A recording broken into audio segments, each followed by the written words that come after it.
الحمد لله رب العالمين الذي بعث في الأميين رسولا منهم يتلو عليهم آياته ويزكيهم ويعلمهم الكتاب والحكمة وإن كانوا من قبل لفي ضلال مبين والصلاة والسلام على من بعثه رحمة للعالمين وعلى آله وصحبه والتابعين إلى يوم الدين. السلام عليكم ورحمة الله وبركاته.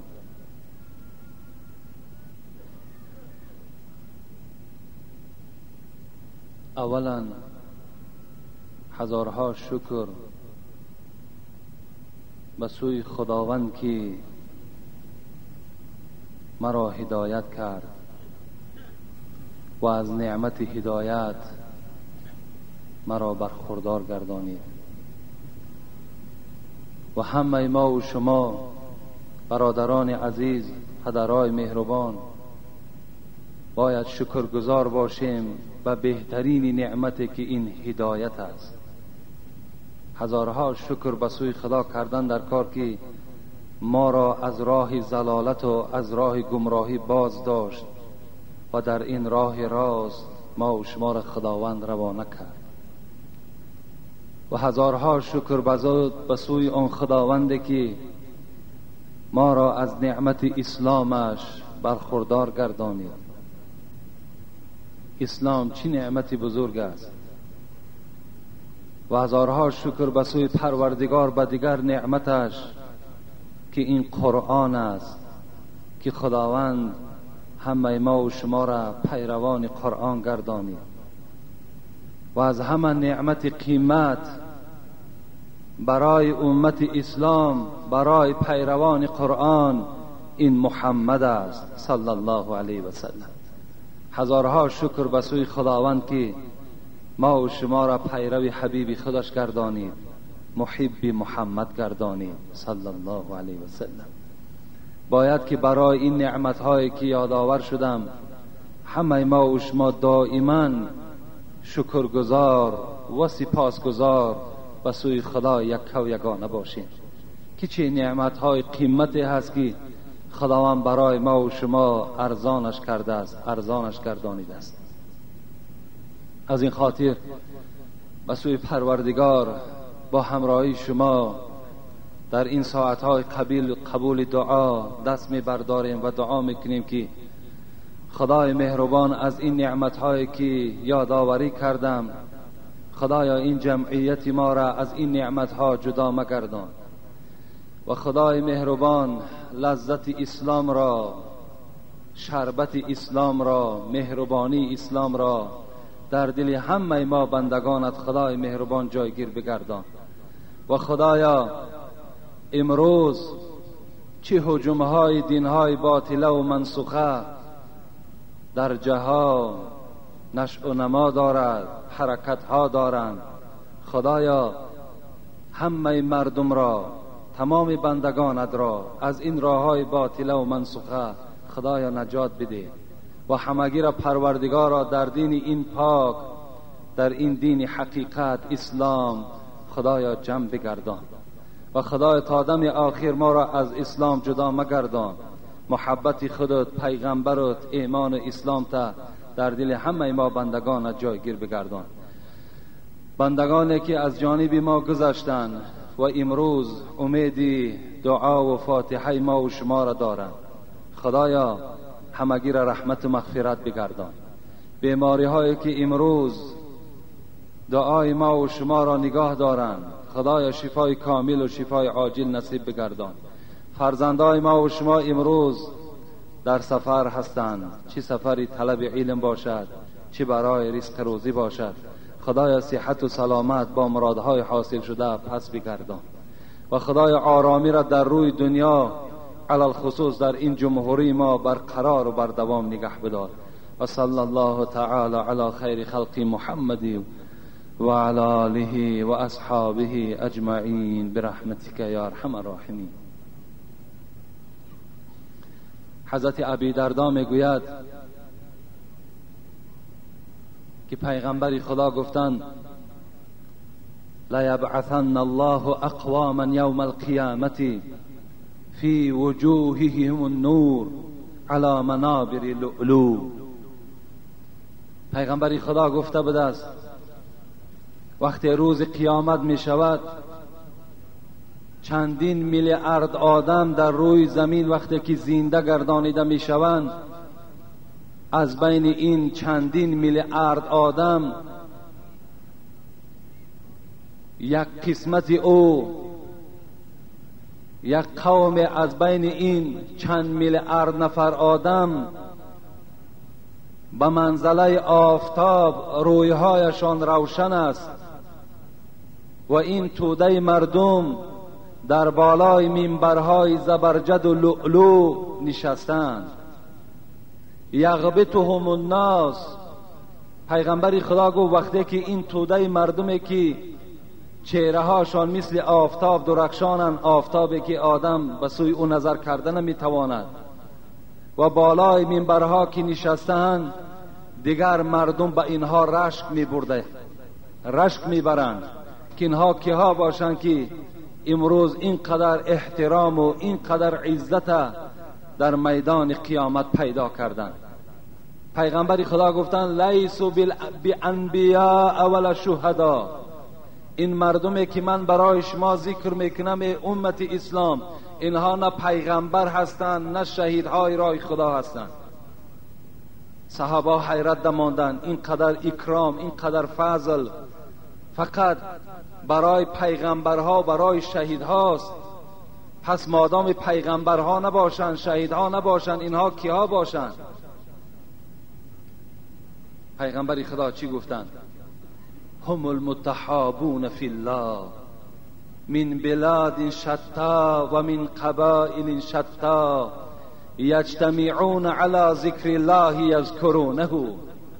پیغمبر خدا گفتند اینها همان گروهی هستند که از شهرهای دیگر، از دهه‌های دیگر همه آمده در یک پارچه جمع می شوند و امر معروف و نهی منکر گوش می کنند. الحمدلله که امروز این قوم ما و شما هم از چه قبیله های گوناگون عبارتند، از هر گونه قبیله ها. با یک مقصد ما و شما در این مسجد حاضر شدیم، امر معروف و نهی از منکر.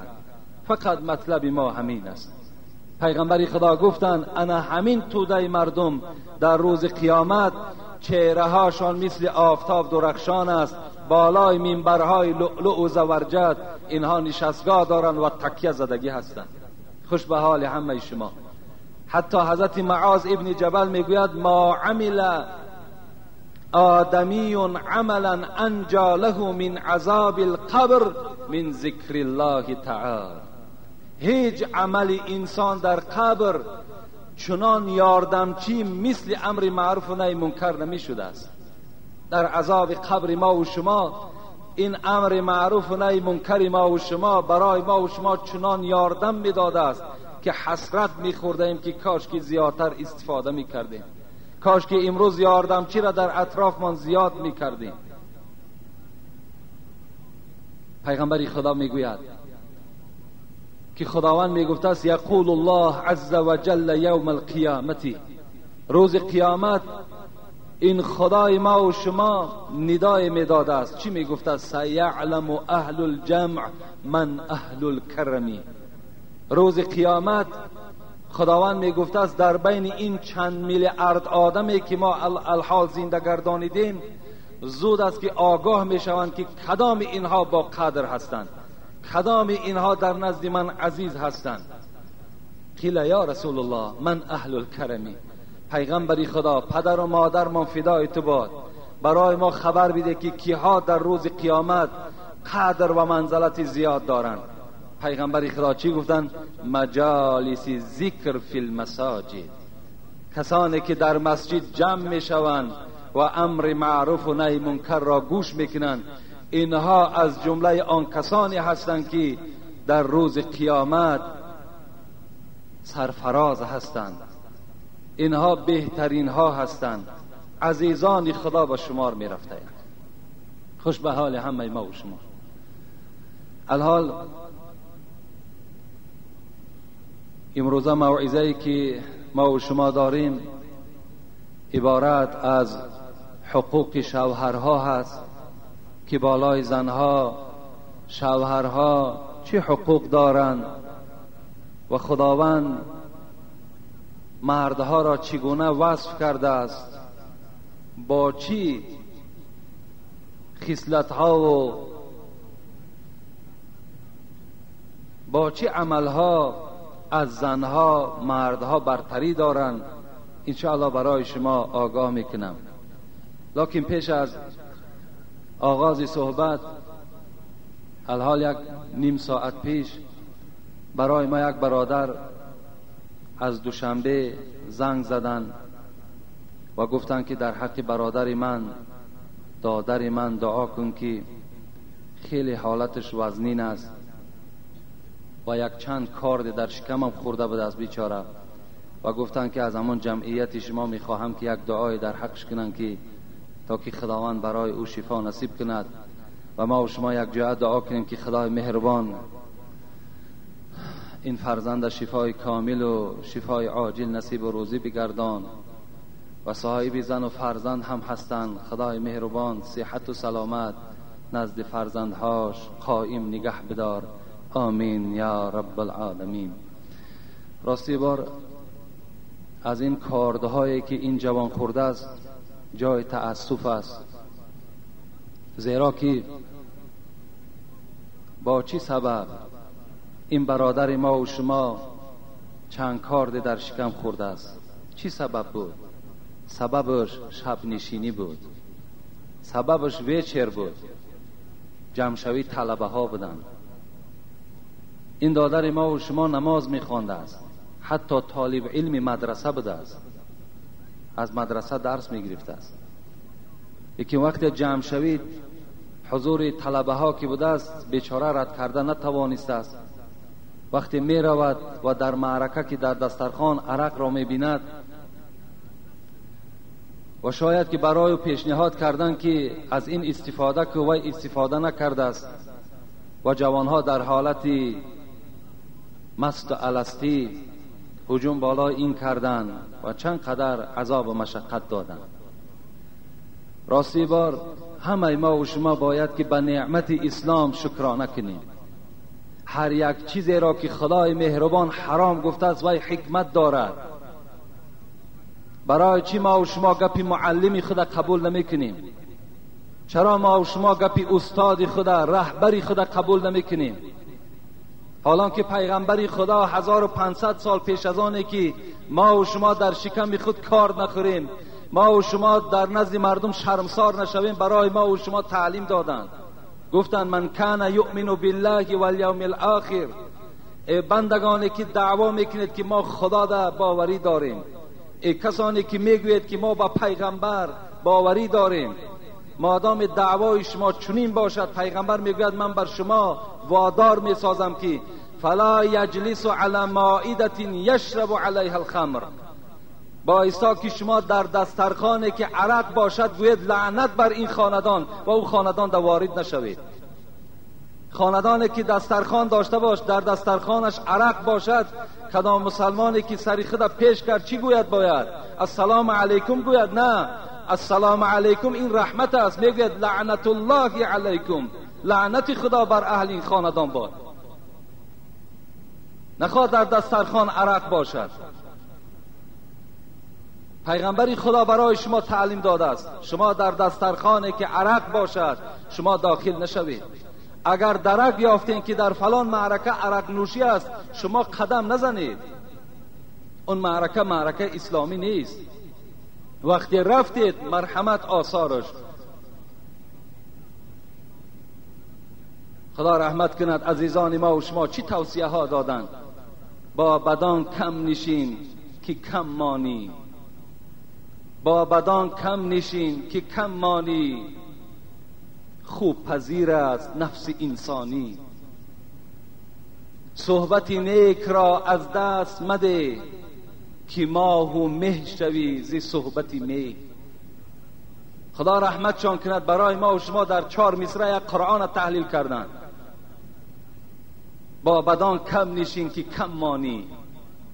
ای جوان عزیز میگوید وقتی تو بازار میروی برای خودت بهترین لباس جدا میکنی، وقتی تو به مغازه میروی برای خود بهترین پای افزال جدا میکنی، چرا برای خودت بهترین رفیق جدا نمیکنی؟ چرا در دنیا تو برای خودت یک رفیق ایماندار جدا نمیکنی؟ او عرق نوش و گیرین کش و لطاباز و قرطباز اینا رفیقی را نمیسازند. کسی که از خدا نمیترسد با او چگونه تو رفیقی میکنی؟ اولش این زمان ما و شما زمانی رفیق بازی نیست. حضرت سعدی را خدا رحمت کند در زمان خودش گفته بود آن به که در این زمانه کم گیری دوست. زمان سعدی که زمان پاکیزگی بود 1000 سال پیش، آن به که در این زمانه کم گیری دوست. با اهل زمانه صحبت از دور نکوست. آن کس که تو را به جملگی تکیه بروست، چون چشم خیرت باز کنی دشمن توست. این حضرت ها برای ما و شما تحلیل کردند. وجود مردم به ما و شما خبر دادند که اینها کیا هستند، با کیا رفیقی میکنید. رسول اکرم حدیث صحیح است: الرجل علی دین خلیلی فلینظر احدکم من یخالل. مرد گفت از پیغمبر در دین رفیقش است، نظر که با کی رفیقی کرده ایستاده اید. این توصیه های معلم ما و شماست، رهبری ما و شماست. مثل و جلیسی سو کنافیق الکیر، پیغمبر گفتن همنشینی با عرق نوش، با قرطباز، با بنکش، با انسانهایی که بینمازند، با همراه اینها نشستن مثل با دکان آهنگر در آمدن از گفت پیغمبر. اما ان یحرق ثیابک اما ان تجید ریحا خبیثه. دکان آهنگر پیغمبر صفت کردند که وقتی انسان در دکان آهنگر در آمد یا لباسش میسوزد یا از بوی دود بد همون آهنگر استفاده میکند، خلاص دیگر از اونجا هیچ فایده نیست. برای همین از همه شما دادرای عزیز، اگر شما خواهید که کار در شکم شما نزند، اگر شما خواهید که در دنیا و در آخرت بدبخت نشوین، شما چیکار کنین؟ شما برای خود رفیق شما همین مسجد است، رفیق شما معرکه های خیر است، رفیق شما کسانی هستند که از خدا میترسند. با بی ادب شما رفیقی نکنید. خدا رحمت کنه دوستان خدا را میگن ای برادر دور باش از یار بد. یار بد میگه دور باش، برای چی؟ ای برادر دور باش از یار بد، یار بد بدتر بود از مار بد. مار بد تنها تو را بر جان زند، یار بد بر جان و بر ایمان زند. این مار دنیا خوب است که یک نیشه میزند و تو از دنیا میگذری، لیکن ایمان همراه توست.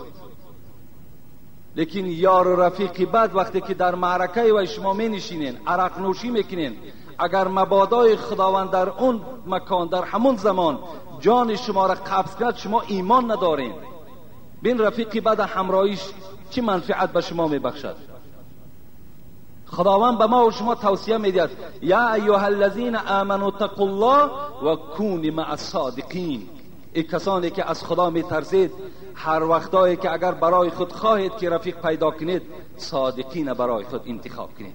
کسانی که راستگو هستند، کسانی که راست قول هستند، کسانی که با ادب هستند، کسانی که عبادت خدا را میکنند، اینها را برای خود رفیق قرار دهید. جوانای عزیز، برای همه شما مراجعت میکنم، این زمان اولا زمان رفیق بازی نیست، زیرا که اکثر رفیقها را امروزا ما و شما مشاهده کردیم، یا برای مالداری رفیقت هست، یا برای که خیش قومیتت وظیفه دارد برای همون رفیقی تو می شود، یا یگان مقصد غلیظ دیگر دارد و این لاوی دوست جانی خیلی کم است، دوست ایمانی خیلی کم است.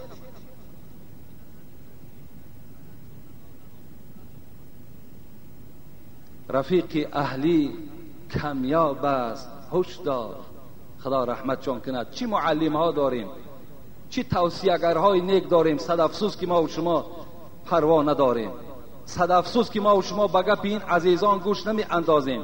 لیکن وقتی که در بلا و مصیبت دوچار شدیم، بعد این سخنها به یاد میاد که دیگر فایده ندارد. رفیق اهلی کمیاب است هشدار. حذر کن از قرینهای دلازار. برو بینشین به نزد کژدم و مار. مرو بر نزد هر شیطان مکار.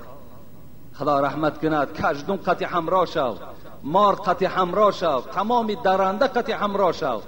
لیکن رفیقی که فعل و خصلت شیطان دارد، انسانی که کردار شیطانی را دارد، با اونها همراه نشوید. میگه اون درنده و مار و کژدم از این رفیقهای نااهل ده اونها بهتر هستند.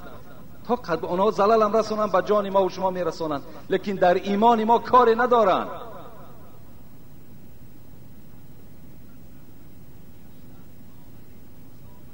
که زهر مار باشد مرگ دنیا. حضرت میگوید که زهر مار باشد مرگ دنیا. که زهراب منکر باشد مرگ عقبا. حضرت در آخر میگوید ز بوجهلان گریز ای یار احمد. اگر تو امت هستی بر محمد. بین ز بوجهلان گریز ای یار احمد. ای پیروان احمد، ای پیروان محمد، شما از بوجهلان گریزید اگر تو امت هستی بر محمد. اگر امت جدی باشی، امت اساسی باشی، کن که اینها لازم نیستند. اینا چی در دنیا و چی در آخرت برای شما زیان دارن، خلاص دیگر هیچی از اینها فایده ای نیست. میگه حضرت بیدل خدا رحمت کند، میگه صالحان، صالح گفته نمی ما و شما صالح هستیم، نمازخوان هستیم، خدا ترس هستیم. بین صالحان از تینتی کج تینتان کج می شوند. نمی شما هزار اگر مثل آفتاب درخشان باشین، نماز تهجد خوان باشین، اگر دائما شما روزدار باشین، اگر رفیق ناخوب داشته باشین، عاقبت مثل خودش میکند. نگه صالحان از تینتی کج تینتان کج می شوند. کفش گردد ز اختلاط پای کج، ناچار کج. حضرت میگوید حتی در همین کفش بین وقتی که امروز یک فابریکه میبرارد یا یک دوزنده میدوزد، چیزی راست است کفش، پای افضال ما و شما. لیکن اگر پا کجیله باشد، همون در دوام یک روز یا دو روز کج میشود. اگر ما هم مثل اگر هم پای افضال راست هم که باشیم، رفیقی ناخوب داشته باشیم، مثل همون ها میشویم. ترکشان کنین، اینا لازم نیستند.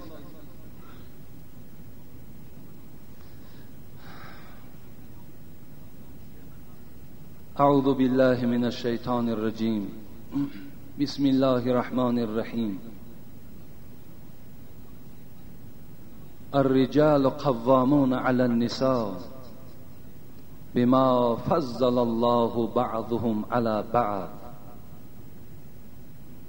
خداوند مهربان در این آیه مبارکه به ما و شما خبر میدهد، میگوید مردها قوامون بر نساء هستند. این موعظه امروزه ما و شماست. مردها قوامون علی النساء، قوامون بر زنها هستند. قوامون چی هست؟ ابن کثیر در تفسیر خود میگوید که قوامون یعنی معنای او را دارد که مردها رئیس زنها، حاکم زنها، سرور زنها، آداب دهنده زنها می باشند.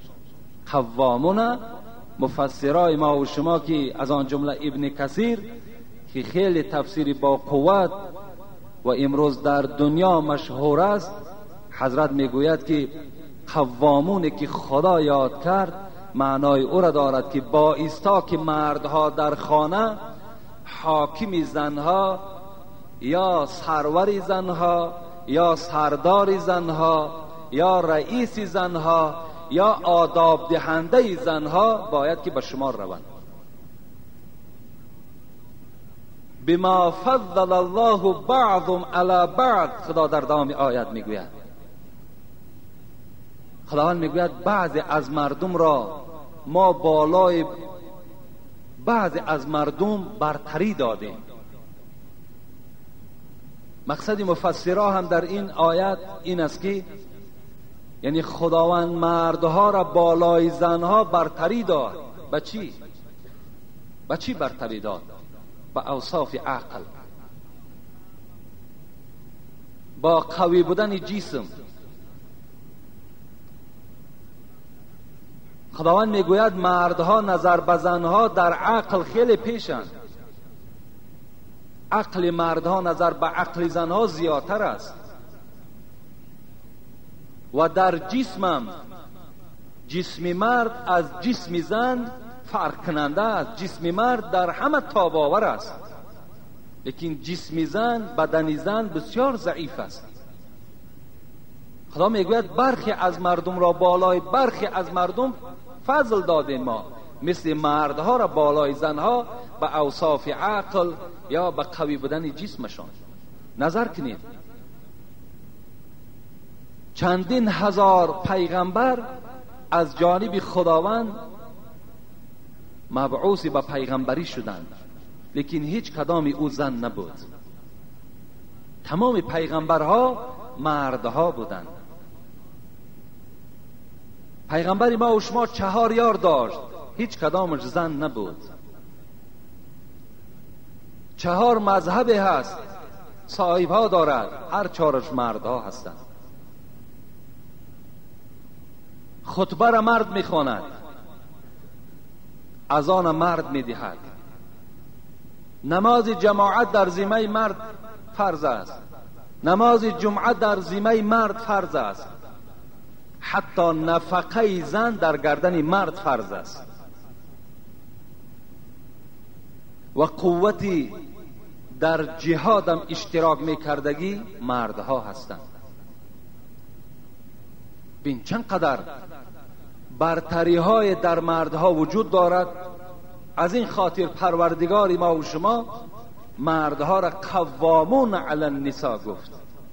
شما ای مردها حاکم زنها هستین و شما را نسبت زنها ما برتر می شماریم، زیرا این اوصاف، این حالت هایی که من بیان کردم اینها را شما صاحب هستید. و حتی خداوند در سوره یوسف و الفیا سیدها لدى الباب گفت. بین سیدها 8 ضمیر به سوی زلیخا هست، لیکن سیدش شوهر زلیخا این عبدالعزیز است. یعنی خداوند در این آیه یوسف هم سیدها، سید خوان مرده، شوهر سید گفت، یعنی سردار حاکم زن که هست این شوهر است.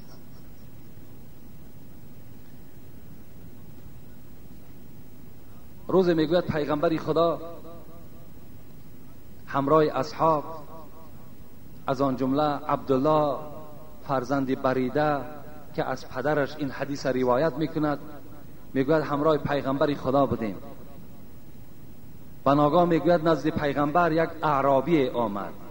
اعرابی گفته همون شخصانی که بادیه‌نشین هستند، یعنی در صحراها زندگی میکنند، در کوها خیمه دارند، در آنها زندگی میکنند. میگوید نزد پیغمبری خدا آمد، گفت اینی اسلمت یا رسول الله، ای پیغمبری خدا من اسلام آوردم، لیکن میخواهم که از تو یک معجزه را به چشم بینم، معجزه بینم. معجزه گفته چی را میگویند؟ معجزه آن چیزی را میگویند که فقط از عهده اونها پیغمبرها میبرآمدند. مردم عادی از معجزه عاجز هستند. مثل که حضرت عیسی معجزش همین بود که مرده را زنده میگردانید، یا حضرت موسی معجزش این همان عصایی که در دست داشت امرش میکرد اژدها میگردید، و هر چیزی که امرش میکرد همان عصا به او مبدل میشد. این معجزه بود. پیغمبر ما و شما معجزه های زیاد دارد، حتی حضرت انس میگوید باره با پیغمبری خدا بعد عصر بود، در یک بیابان میگوید ما سیاحت داشتیم، سیاحت هم نداشتیم بلکه آب میکافتیم تا که طهارت کنیم و نماز عصر ادا کنیم. هرچند جستجو کردیم حضرت انس میگوید نیافتیم. بعدم پیغمبری خدا گفت که آب طهارت مرا نزد من بیارید. وقتی آب طهارت پیغمبر میگن نزد پیغمبر آوردیم، پیغمبری خدا بسم الله الرحمن الرحیم گفتن و انگشت ها را میگه در ظرف آبشان انداختن. این از کتاب معجزات پیغمبر من به شما بیان دارم. اینا افسانه نیستن، اینا حدیث های صحیح پیغمبری خدا هستند. میگوید پیغمبر دست ها را در همون ظرف آب انداختن و یک زمان میگوید از دست های او چنان آب میریخت که دیگر حد نداشت. از هر یک انگشت مثل باران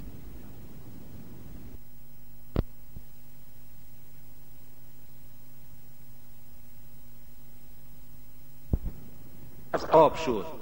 همه ما چندین نفری که بودیم طهارت کردیم، باز آب باقی بود. این از معجزات پیغمبری خداست. باره با صحابه های پیغمبر حکایه میکند که ما بین شام و مدینه یک شهری بود به نام قرا. در همین بین وقتی رسیدیم، پیغمبری خدا میگه چشمش به یک باغ رسید و نگاه کرد که در داخل باغ یک کمپیر در همون آباد کردن باغش مشغول است. پیغمبر از دور ایستاده گفتند اصحاب من، کنی شما از همینجا ایستاده گویید که همین باغ هر سال چند کیلو میوه میدهد؟ صحابه هر کدامش هر عدد نامبر کردند. پیغمبر گفتند که من به شما میگویم که این باغ از این سال به این سال 1,500 کیلو میدهد. صحابه نزدیک آمدن نزد همین کمپیر رسیدند. گفتن مادر، گفتن برای ما بیان کن که هر سال از این باغ چند کیلو میوه میگیری؟ مادر گشته گفتن من 1,500 کیلو هر سال از این باغ میوه میبردارم. اینم از معجزات پیغمبری خدا بود. یعنی این گونه معجزه های پیغمبر خیلی زیاد هستند، لیکن موضوع ما و شما امروز دیگر موضوع هست. این گونه اعرابی گفت ای پیغمبری خدا، برای من یک معجزه نشان بده. گفتن چی میخواهی؟ گفت این درختی که روپروی ما قرار دارد و چی درختی کلانی بودند. گفت با او امر کن که تا که از ریشه ها کنده شود و نزد شما آمده سجده کند و پس گرته رفته باز در مکان خودش قرار گیرد. پیغمبری خدا در حال گفتن ای اعرابی، رفته به همان درخت سلام بگو پیغمبری خدا به تو سلام میگوید و میگوید که به نزد من آمده مرا سجده کند. این اعرابی میگوید رفت نزد همان درخت و گفت سلام پیغمبری خدا بر تو باد و میگوید که به نزد من بیاید.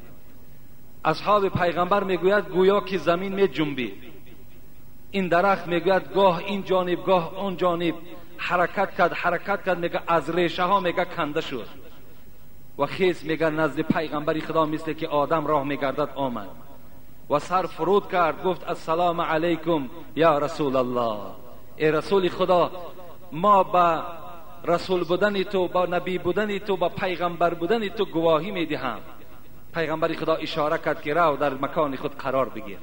باز میگه همین درخت با همان روی که آمده بود با همان، یعنی پشت نگردانید بلکه هم روبرو میگه رفت در مکان خودش باز قرار گرفت. این اعرابی وقتی که میگه این حالت دید، در حال گفت پیغمبر خدا اجازت نمیدهی که در پیش پای تو من سجده کنم. پیغمبر گفتم من برای تو نصیحت میکنم که ای اعرابی، هیچگاه هیچ شخصیت را سجده نکن. یعنی هیچ وقت انسان را باید سجده نکند. حتی امروزا بعضی ما و شما اگر یک معامله را دیده باشیم، بعضی از برادران ما و شما سلام میدهند چنان میان خود خم میکنند که اینا تعظیم میگوید. اینم حرام است. در اسلام تعظیم کردن برای انسان حرام است. تعظیم نکنید، فقط السلام علیکم و رحمت الله و برکاته بس. میان خم کردن، تعظیم مثال در نزد یک آدم کردن، این انسان ارزنده نیست. این فقط از برای خدا تعظیم کردن در کار. چگونه که ما و شما رکوع میکنیم. رسول اکرم گفتن هیچگاه ای مرد، گفتن کسی را سجده نکن و در پیش هیچ کس تعظیمم نکن. در دوام چی گفتم پیغمبر؟ لو كنت آمرا احدا ان يسجد لاحد لامرت المرأة ان تسجد لزوجها تعظیما لحقها. اگر گفت ای مرد خدا، گفت ای دوست خدا، اگر سجده کردن انسان را جایز میشد، هر آینه امر میکردم این که زنها شوهرهای خود سجده کنند تعظیما لحقه، یعنی از روی آن عظمتی که خدا به این مردها داده است، این بزرگی که خداوند به مردها داده است، اگر سجده کردن انسان جایز میشد، ای دوست خدا، من امر میکردم که زنها در پیش پای شوهرها سجده کنند. لیکن افسوس که انسان سجده کردنش جایز نیست. اینم یک حدیث پیغمبری خدا دلالت بر چی میکند؟ دلالت به بزرگی مردها میکند، دلالت به عظمتی شما میکند که باید این بزرگی و این عظمت هر مرد در خانه خود باید صاحب باشد. رسول اکرم میگوید اعظم الناس حقا علی المرأة زوجها و اعظم الناس حقا علی الرجل امه. با مردها از همه در حقوق بلند کی دارند؟ مادرهاشون دارند. پیغمبر گفتن از همه حقوق بلند در ذمه مردها این حقوق مادرشون میستد که باید مادر را به نهایت احترام کنند، بعد از آن پدر. لیکن اعظم الناس حقا علی المرأة زوجها، پیغمبر گفتن بزرگترین حق بالای زنها این شوهرهاشون میستد. بین تا زمانی که اونها شوهر نکرده بودن بزرگترین حق پدر و مادر و برادرش داشت، لیکن وقتی که زن شوهر کرد آن حقوقها همه بیکاره شد، بلکه همه حقوقها رجوع به سوی شوهر کرد. دیگر از پدرم دیده، از مادرم دیده، از برادرم دیده، در نزد زن باید که شوهر با قدر باشد، باید که سخن شوهر در سطح اول ایستد، نه سخن پدر و مادر و برادرش. بین اگر ما و شما مختصر خوان باشیم کتاب طلاق نظر کنید، اگر چند این عباره مختصر شرح الوقایه میگد، هدایه هم تصدیق میکند که مرد وقتی که زن میگیرد حقوق دارد که برای خسر و خوشدامنی خود، یعنی پدر و مادر زن، فرمان برارد که شما حقوق دارین که در این جمعه به این جمعه یک بار دخترتون زیارت کنید. این شوهر حق دارد. این عباره مختصر است. میتواند مردها چنان وظیفه دارند که پدر و مادر زنش گوید که از این جمعه به این جمعه یک بار دخترت زیارت کنو خلاص. لیکن دادری او را، برادری او را، عمک و تقا و خواهری او را شوهر حقوق دارد. میگوید مختصر میگوید که در یک سال یک بار اجازت چون دهد. میگوید که در یک سال یک بار حق دارین که آمده این خواهرتان است، اپتان است، خیشتان است، شما خبر گیرین. این حقوق های شوهر است. این عظمتی شوهر نشان میدهد. این حقوق خداوند به ما و شما داده است. این نه داده یگان حاجی است، نه یگان پیشنهاد شیخ داملا است، نه پیشنهاد یگان قانون حکومت است، بلکه پیشنهاد خدا و پیغمبر اوست که خداوند این بزرگی و این عظمت به همه شما داده است. باید که شما از این قانون خودتان استفاده برین، شما گناهکار نمیشوید. حضرت انس میگوید که پیغمبر خدا گفتند ایما امرأة صلت خمسها و صامت شهرها و احسنت فرجها و اطاعت بعلها فلتدخل من ای ابواب الجنة شاءت. پیغمبر خدا چنان حدیث بیان کردند که کدام زنی که اگر خواهد که فردا به یگان سؤال و جواب وارد جنت شود، مرحمت این سخن معلمش، این سخن پیغمبرش برای او چی است؟ برای او دستور است. پیغمبر خدا گفتند کدام از زنی که ایما امرأة صلت خمسها اگر 5 وقت نمازش ادا کنند، به نهایت زنهای نمازخوان کم است، به نهایت کم است. هزارها افسوس که بعض از برادرهای نمازخوان ما شکایت میکنن که با این زنی بی نماز چی کار کنیم؟ 5 سال شد، 10 سال شد، صبر داریم، تعلیم میدهیم، سخن ما نمیگذرد، زن ما نماز نمیخواند. هرچند حرکت میکنیم، گاه میخواند گاه نمیخواند، مرا بیند میخواند، مرا نبیند نمیخواند. افسوس که این گونه زنها، چندین زنها را جنازه کردیم، جوان دختر هم بود، میان ساله هم بود، لیکن وقتی میپرسیم در وقت دوره کردن نماز میخوان؟ نه، نماز نمیخوان. پس برای آدمی که نماز نخواند، وقتی که فرق در بین مسلمان و کافر نماز که باشد، پس دوره ملا و جنازه ملا و ختم ملا و این خیر احسان 1 ساله برای او چی فایده داشته باشد؟ چی فایده داشته باشد؟ وقتی که نماز به نماز از شیطان دیده پستر باشد در قدر، یا خوک که در 4 جای قرآن خدا حرامش گفته است، وقتی از خوک دیده که پستر باشد، پس چی جای دیگر بیان کردن است؟ پیغمبر میگوید کدام زنی که نماز خواند، نماز به وقتش ادا کند. امروز زنهای ما و شما را نظر کنید، اگر یک معرکه باشد میروند از ساعت 11 یا 12 می نشینند، عصر میگذرد به شام می آیند. کنی اونها را از امون خاندان پرسین که کدام حمیل نماز خواند؟ هیچ کدامش نماز نمی خوانند. چی نماز پیشین هم فوت می شود، چی نماز عصر هم فوت می شود. اگر وقتی شام باشد شام شب نمی خوانند. لیکن در این کی گناهگار است؟ شوهرها گناهگار هستند. در این شوهرها گناهگار هستند که باید که زنها را تأکید کنند، زنها را تأکید کنند که وقتی نماز نماز است. هر یک معرکه‌ای که میروی تو در او خاندار نه دختر هستی، نه کلین هستی، نه زنی او خاندار هستی. اما 1 ساعت 2 ساعت نشین خانه بیا بس. همون خاندار هم شما هستین، ما هستیم. کدام ما و شما را میفارد که یک مهمان آمده 10 ساعت در خانه من نشیند؟ با علل خصوص مثال همون توده‌ای که بجز غیبت، بجز گپی بیهوده چیزی در بین اونها وجود ندارد. این حقیقت است، باور کنین.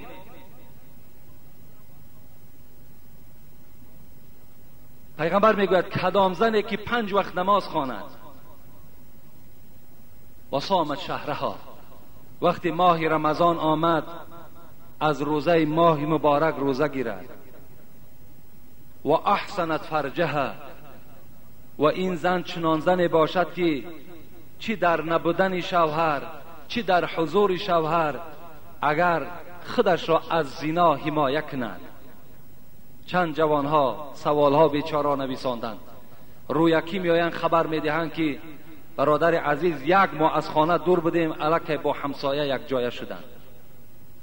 به خدا قسم باور کن چندین جوانها، جوان پسرای نماز میخوان بیچاره در همین قوم هستند. 1 ماه فقط ندیدیم.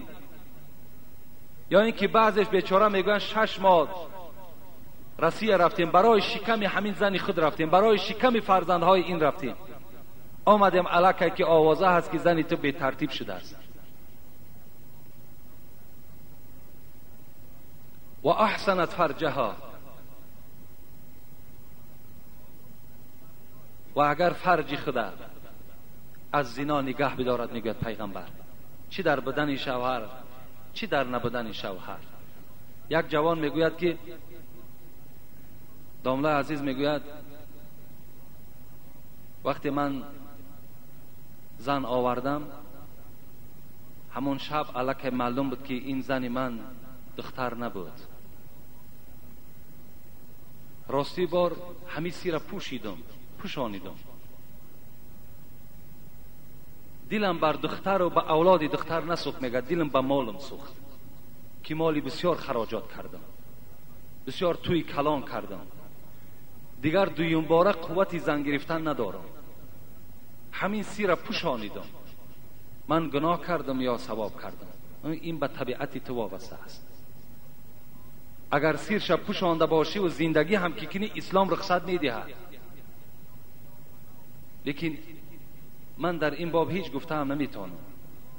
راستی بار بی نهایت درد میکند و به سوی خدا هم توبه میکنم که چنون یک جامعه خیلی پلید و فساد شده است که بیچاره جوانها زنی مناسب هم نمییابند. میگوید از بین همین جوان میگوید از بین 2 ماه گذشت، همین زن یک روز برای من فریب داد که در خانه مرا تلفن کردن که تیز به خانه را بیا و میگوید من رخصتش دادم که رو خانتان. میگه وقتی که این رفت میگه یک همسایه میگه خبر داد که همون زمانی که میگه از خانه تو برآمد همون جوانی که پیشکی قطعی همین داد و گریفت داشت در ماشین همون سوار شدند و رفتند. این معامله زنهای امروزه ما و شما. وقتی این جوان میگه من رفته از پدر و مادرش پرسیدم که دختر کجاست، گفت خانه ما نآمده است.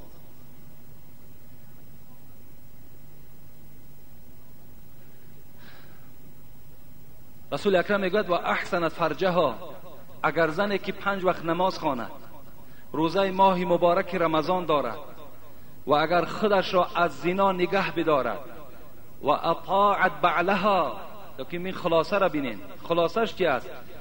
بعد نماز، بعد روزه، بعد خودش را از زنا نگه داشتن، اطاعت بعلها، شوهرش اگر اطاعت کند داخل شود جنت را از 8 دری که میخواهد.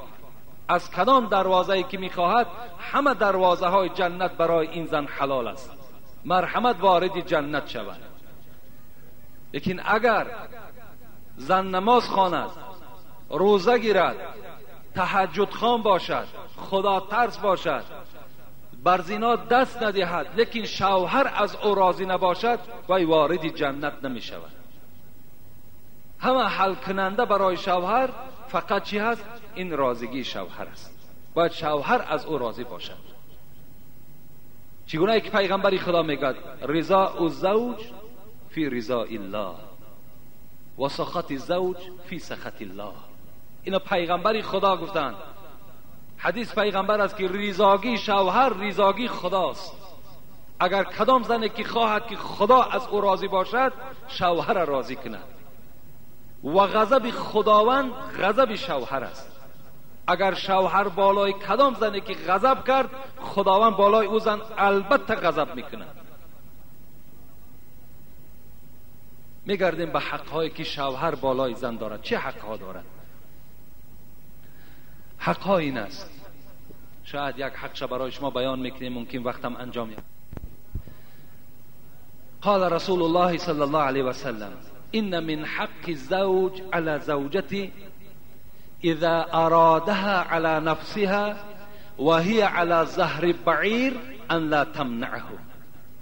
من این حدیث بسیار روشن برای شما بیان میکنم، اگرچند که بعض نازکی ها هم در بین دارد. بعض شاید برادرای ما میگویند که در کسیته ها در باب همی خانه‌داری و دیگر صحبت نکنید، لیکن امروز من مجبور شدم که در باب خانه‌داری هم صحبت کنم. زیرا در باب خانه‌داری حتی ضعیف ها آمدن در نزد من شکایت کردند که امروز جوان ها چنان به آداب شدن که همون برنامه های تلویزیونی غربی را در خانه‌داری استفاده کرده ایستادند. برادرای عزیز اجتناب کنید. لباس هاتون غربی کردید، لباس های دختراتون غربی کردید، سرهای دخترهاتون و سرهای خودتون، مویهای خودتون به غربی ها تشبیه دادید، معرکه هاتون از غربی ها گذراندین. امروز خانه‌داریتون هم تقلیدی بر همونها میکنید. خدا رحمت کند محمد اقبال لاهوری را میگد خلق را تقلیدشان برباد داد، ای 200 لعنت بر این تقلید باد. کدام خلقی که پیرو تقلید مردم غرب می شود، میگد او سری خودش او ملت میخرد، ای 200 لعنت بر این تقلید باد. ای 200 لعنتی خدا بر همون شخصی که مقلد مردم غرب می شود. همه معرکه های ما و شما امروز غربی شده است. حتی خانه‌داری را امروز جوانای ما و شما از همون تلویزیون یاد گرفتن. اونا پلید هستند، با اونها راه ندهید. صد افسوس که همون توصیه های موی سفیدها و کمپیرهای پیشین گم شده است. و الا دختر پیش از شوهر دادن طرز خانه‌داری هم مادرش بیانش میکرد. یا جوانی که برای زن گرفتن تیاری میدید، برای او پدرش بود یا یک مرد خیرتمند برای آگاه میکرد که فرزند من این گونه با زن خود معامله کن. نه امروز دستورهاتی که امروز در تلویزیون برای ما و شما برآمده است. اینا همه حرام، اینا رو نظر کردنشون حرام است. کجا با وقتی که شما در زندگیتون استفاده میکنید؟ چی به حیایی است؟ وقتی این صحبت من در نزد یک قوم کردم، یک بچه بگیم نافهم گمراه میگوید من از زبان یک داملا شنیدم که گفت که زنهای شما کیشدار شما هستن، هر خیلی که میخواین کیش کردن بگیرین. خداوند در قرآن میگوید استعیذ بالله نساؤکم حرث لکم فأتوا حرثکم ان شئتم. در اصل خدا میگوید که نساؤکم حرث لکم، زنهای شما مزرعه شما هستند، کیشدار شما هستند. فأتوا حرثکم ان شئتم، کیش کنین در زمین خود هر گونه‌ای که میخواهید. اینا مفسرای ما و شما میگویند مقصد از کیشت کردن و زراعت این گرفتن حاصل است که حاصل از موضع حاصل برای همه ما و شما معلوم از موضعی که فرزند تولد می شود، نه دیگر موضع زن. دیگر موضع های زن برای ما و شما مزرعه ما و شما حساب نمیخورند. اونا کیشدار ما و شما نیستند. بلکه باره میگه حضرت عمر نزد پیغمبر آمدن، گفتن پیغمبری خدا من هلاک شدم. گفتن چگونه هلاک شده ای عمر؟ گفت در وقت خانه‌داری بار ما کج گرفتم. رسول اکرم گفتن اقبل و ادبر. عمر گفتن از پیش بیا از پس بیا، لکن در موضع حاصل بیا. از حیض و از دبور از پس اجتناب کن، هلاک میشوی. امروز جوان دخترها و جوان پسرها را نصیحت کردن در کار که حالت حیض حالت خانه‌داری نیست. این خدا در قرآن حرام گفته است که در حالتی که زنها بیمار باشند مردا حقوق ندارن که خانه‌داری کنن. گناهگار میشوین شما.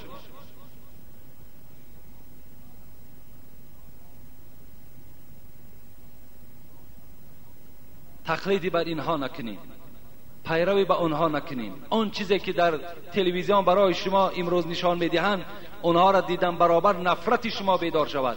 اونها به خدا قسم این کیناهایی که برای شما نشان میدهد، این تله سریال هایی که برای شما نشان میدهد، این برنامه هایی که برای مردم مسلمان آماده کردن امروز ما تماشا میکنیم، اینها همه به مقصد از اسلام دور کردن ما و شما است. اینا برای نیک بخت کردن ما و شما و نیک احوال شدن ما و شما نآمدن. امروز مردم ما و شما دزدی را از کجا یاد گرفت؟ از همون کینه ها یاد گرفتن. چگونه بانک ها را دزدی میکنن، چگونه خانه ها را دزدی میکنن، چگونه اعضای انسان را میبرن، چگونه آدم را میکشن. همه اینا از کینه ها یاد گرفتیم. از همون که امروز میگوید مردم مسلمان تروریست است، انا همونها ما یاد گرفتیم. زنها را برهنه کردن برای چی؟ تا که دخترای ما و شما بینند ذوقشان بیاید. مرحمت انا زن گفته که امروز مردم ما و شما مرحمت تأثیرش رسید. از اونها پیرو نشویم.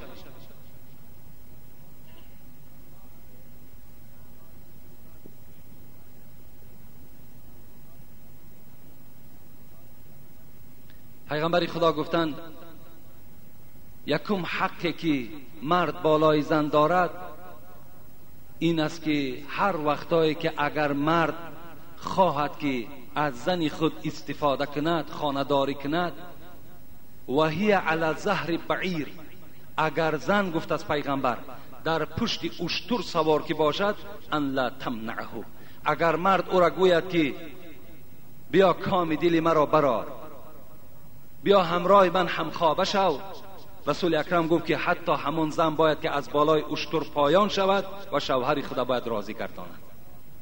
یکم حقوقی که مردها بالای زنها دارد.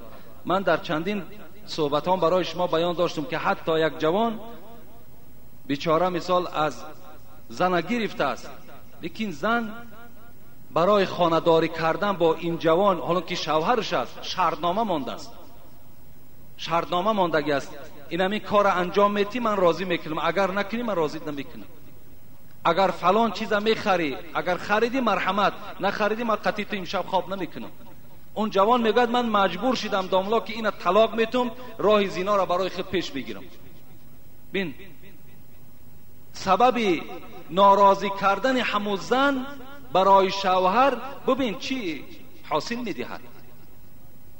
اینا پیغمبر خدا برای یگان شهوت پرستی نگفتند، بلکه از روی تجربه ها میدانستند که یعنی حالتی که مرد از زن که طلب کرد همون زمان باید که زن او را راضی گرداند، و الا اگر راضی نگردانید مثل این خواهر اگر شرطنامه بازی کرد، این مرد مجبور میشود که به زنا دست زند، دیگر با این زن زندگی نمیکنه. این حرام یک لذت دارد که دیگر هزار اگر زن بعدی او معامله هم که کند، دیگر این شوهر به او رام نمی شود، باز دیگر دختر را میکوبد، باز دیگر دختر را میکوبد. لیکن سبب بدبخت شدن همین شوهرم همین بدبختی زنش می شود. پیغمبر گفته ایستاده است که اگر بالای اشتر که سوار باشد، شوهر که میل کند باید که او پایان شود و شوهر خود راضی کند. رسول اکرم میگوید اذا دعا الرجل امرأته الى فراشه فلتأتیه و ان كانت علی التنور. این حدیث متفق علیه است. وقتی مرد اگر به سوی زن اشاره کند که ای زن من اشتهای تر دارم، اگر زن در حالت نانپزی هم که باشد، نانپزی را ترک کند نزد شوهرش بیاید. این از توصیه پیغمبری خدا. انشاءالله در این باب باز جمعه آینده صحبت میکنیم، زیرا حقهای زیاد در باب این شوهرها هست و دوست می‌دارم که این هر یک کسیته هایی که میشود در باب احترام شوهر، افسوس که امروز خواهرای ما و شما بیچاره محروم از مسجد هستند، محروم از موعظه هستند، محروم از این معرکه های خیر هستند.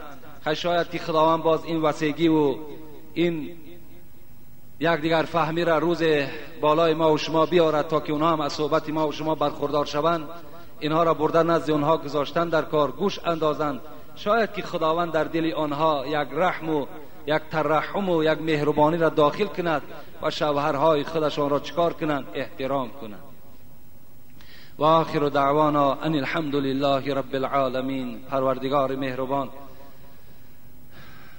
ثواب این آیت های کریمه، ثواب این احادیث های پیغمبر را در نامه اعمال این جمعیت ما، این گوش کننده ها خدایا کتابت بفرمایی. و خدای مهربان امروز زنهای ما را پیرو قرآن و پیرو احادیث های پیغمبری خدا بگردانی. خدای زنهای ما را فقط و فقط در اطاعت شوهرهاشان قرار بده و شرم و حیا را پروردگار شعار همه زنهای ما بگردان و شعار خواهرای ما بگردان و جامعه ما را پروردگار را اصلاح بگردان.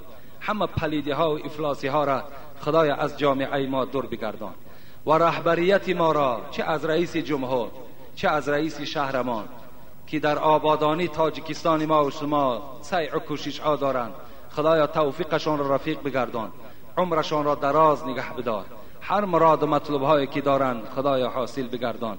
ربنا فاغفر لنا ذنوبنا و کفر عنا سیئاتنا و توفنا مع الابرار برحمتك یا ارحم الراحمین. برادرای عزیز، اینجا چند برادر، یک برادرمان بهرام، یک بابای افتیلا حاجی تیلا را فرزندش استاد جورخان از همین محله، برادرمان خود بنده و این برادر جمشید و اینجا اکی حقی سفر با بابای مریم گفته و برادرایی که باز در این صندوق خیریه خیر احسان کردن. این مبلغایی که الحال گذرانیدن امروز در همین کلاب ما و شما یک قرآن آوردن از اولادهای حضرت امیرجان بود، دستخط خودی حضرت امیرجان از خیلی راه دور آوردن و مبلغ همو را $400 گذاشتن و همو را گفتن که یعنی خریداری کند مسجدهای شهر. همین $400 مسجد شهر همش جمع میکنن، برده در دست همون شخصیت میتیم و همین قرآن دستخط حضرت در خود همین موزه‌ای که الحال در حضرت امیر سید امیر جان هست در همون جا برده در زیر شیشه میگذارن.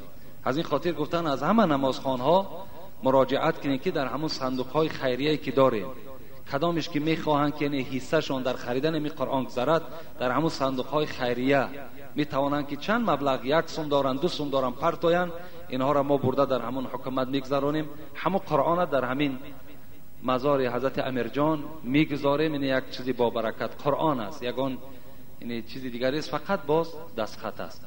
و برادرانی که خیر احسان ها کردند خدای مهربان عمر دراز و تن صحت و خاطر جمع نصیب شان بگردانی. آمین یا رب العالمین.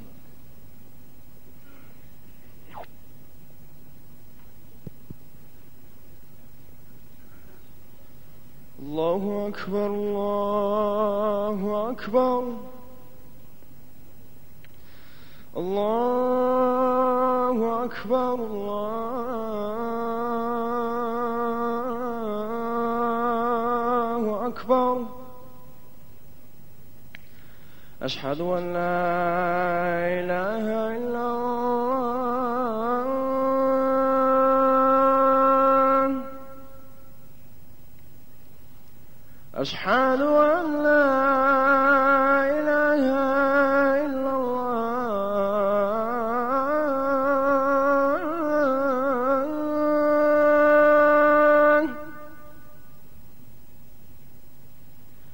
اشهد ان محمد رسول الله.